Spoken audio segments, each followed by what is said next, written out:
Today we are going to discuss one more important question of class 10 CBSE.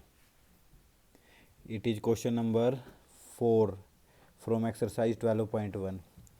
क्या है question? A cubical block of side 7 centimetre is surmounted bye a hemisphere. एक cube है. Do you know what is a cube?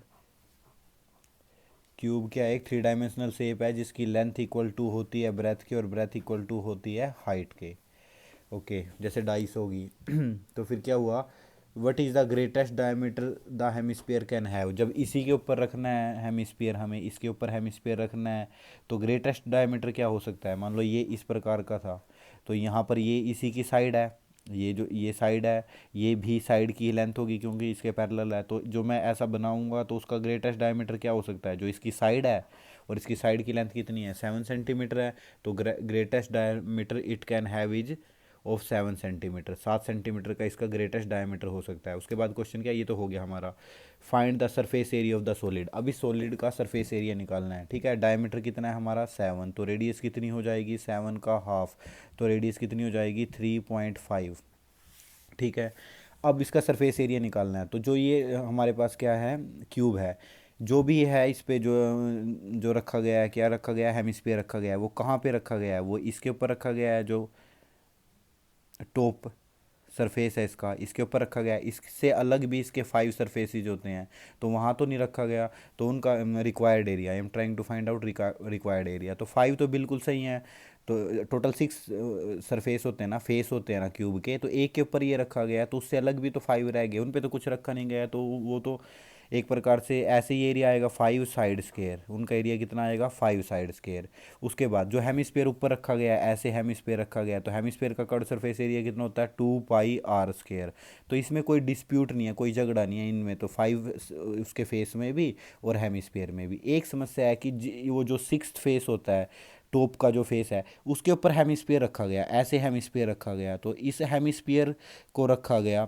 ठीक है, तो उसके बाद जो ये कोने बच गए, कॉर्नर बच गए, ये इनका एरिया भी हमें चाहिएगा. और इनका एरिया कैसे आएगा? जो ये क्या है हमारे पास? क्यूब है. इसका जो फेस होता है वो किस शेप का होता है? स्केयर. और स्केयर का एरिया क्या होता है? Side into side.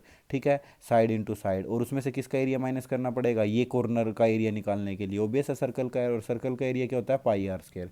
तो ये जो डिस्प्यूट है इस फेस पे था केवल, और उसका एरिया ऐसे निकाल लेंगे. और इन पे कोई डिस्प्यूट ही नहीं था, ये एज इट इज आएंगे. तो इसका एरिया आएगा side square, S into S side square minus pi r square. तो required area is 5 side square और 1 side square, it is 6 side square. और 2 पाई r स्केयर में से 1 पाई r स्केयर गया, तो ये रह गया केवल पाई r स्केयर. 6 है एज इट इज. साइड कितनी है? साइड इसकी अभी बताई थी हमने कि डायमीटर 7 है, तो साइड भी 7 है. 7 का square plus pi is 22/7. Radius is 3.5. If I want to remove decimal, तो it is going to be 35/10 and it is also going to be 35/10. 6 as it is. 7 का स्केयर इज 49. देन 7 5 जा 35 और 5 2 जा 10 and 2 से ये कितने में cancel हो जाएगा? 11 पे. तो अब 11 की और किसकी मल्टीप्लाई? 35 की, and divided by, it is divided by 2. तो हम कैलकुलेशन कर सकते हैं, इन दो की मल्टीप्लाई कर लेंगे. 6 9 जा 54, 5 कैरी, 6 4 जा 24 और 5 24 और 5 इज 29, इट इज़ 294. अब इनकी मल्टी 11 5 जा 55, 5 कैरी, 11 3 जा 33 और 5 38. And you need to divide it by 2. इसको 2 से डिवाइड कर देंगे और इसमें ऐड कर देंगे, we will get our area. Same इस जैसा क्वेश्चन कौन सा क्वेश्चन है? क्वेश्चन नंबर 5 है. इसमें जो है हमारा डायमीटर कितना दे रखा है? एल दे रखा है. ठीक है, डायमीटर एल दे रखा है. जैसे उसमें डायमीटर कितना था? 7 था, क्योंकि क्यूब की साइड कितनी थी? 7. Similarly we can do question number 5.